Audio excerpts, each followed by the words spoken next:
Why Chris Froome got slow. The truth.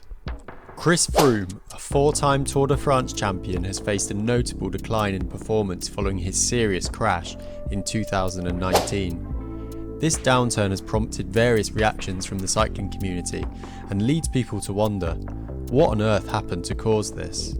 Former cyclist Michael Rasmussen commented, "He has become practically a part-time clown, simply the worst signing in the history of cycling for a cycling team." Froome himself has acknowledged the challenges, stating, "Being realistic, I can no longer compete for victories." Despite these struggles, Froome harbours aspirations of participating in the Tour de France. Once more before concluding his career, he expressed, "I would love to be able to do another tour." As Froome approaches his 40th birthday, the cycling community remains divided on whether he can overcome these setbacks and reclaim a competitive edge in the sport. In today's video, we shall step into the world of reasons surrounding Chris Froome's bizarre and drastic plummet in fitness. Chris was renowned for his dominance in professional cycling during his peak years. Between 2013 and 2017, he secured multiple Grand Tour victories, including the Tour de France titles in 2013, 2015, 2016 and 2017, as well as the Vuelta a España in 2011 and 2017. In 2018, Froome achieved a remarkable victory in the Giro d'Italia, completing his collection of Grand Tour titles. However, following a severe crash in 2019, Froome's performance experienced a significant decline. Since joining Israel Premier Tech in 2021, he has struggled to regain his former prowess. In the 2024 season, Froome failed to secure a single UCI point, with his best finishing position being 21st on a stage in the Tour de Rwanda. Notably, he has been absent from Grand Tours since the 2022 Vuelta a España, where he placed 114th and was excluded from his team's roster for the 2024 Tour de France. Chris Froome's dramatic fall from being one of the most dominant cyclists of his generation to struggling for relevance in the peloton has puzzled fans and analysts. In this exploration, we'll unpack the three main factors behind his decline: the catastrophic crash that reshaped his career, the burnout from years of intense training, and the inevitable impact of age. Segment 1. The 2019 crash that changed everything.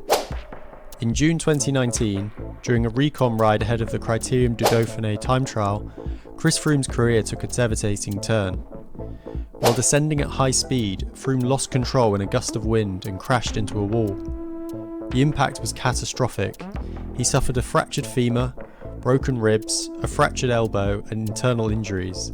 It was a life-threatening accident, and Froome himself admitted later, "It was a long journey back. There were moments I wondered if I would ever race again." The physical toll of the injuries was immense. Despite undergoing multiple surgeries and months of rehabilitation, Froome's body was never the same.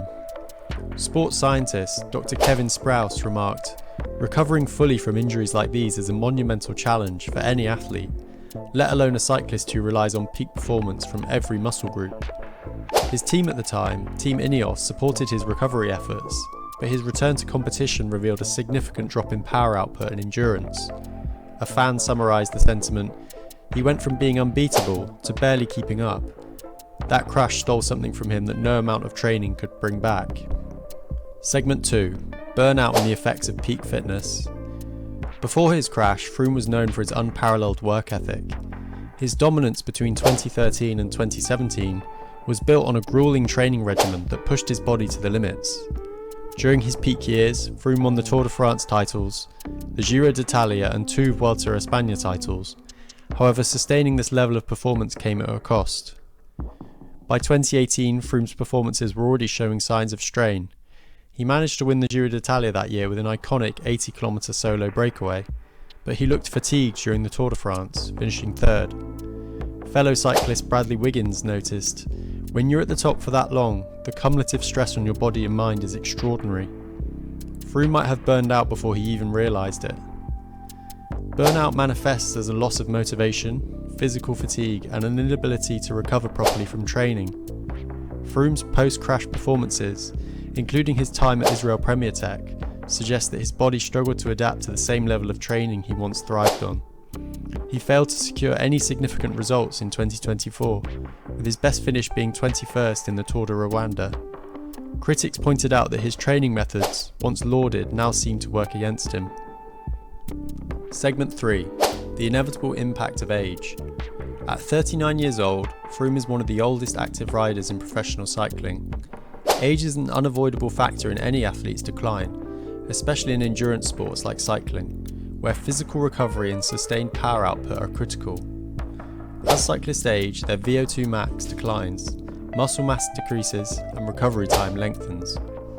Age catches up with everyone, even the greats, remarked veteran cyclist Alejandro Valverde. Froome's achievements are extraordinary, but no one beats time.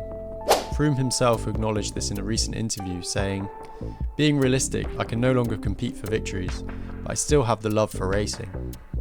The cycling peloton is increasingly dominated by younger, more dynamic riders like Tadej Pogačar and Jonas Vingegaard, who bring explosive power and tactical brilliance to the races.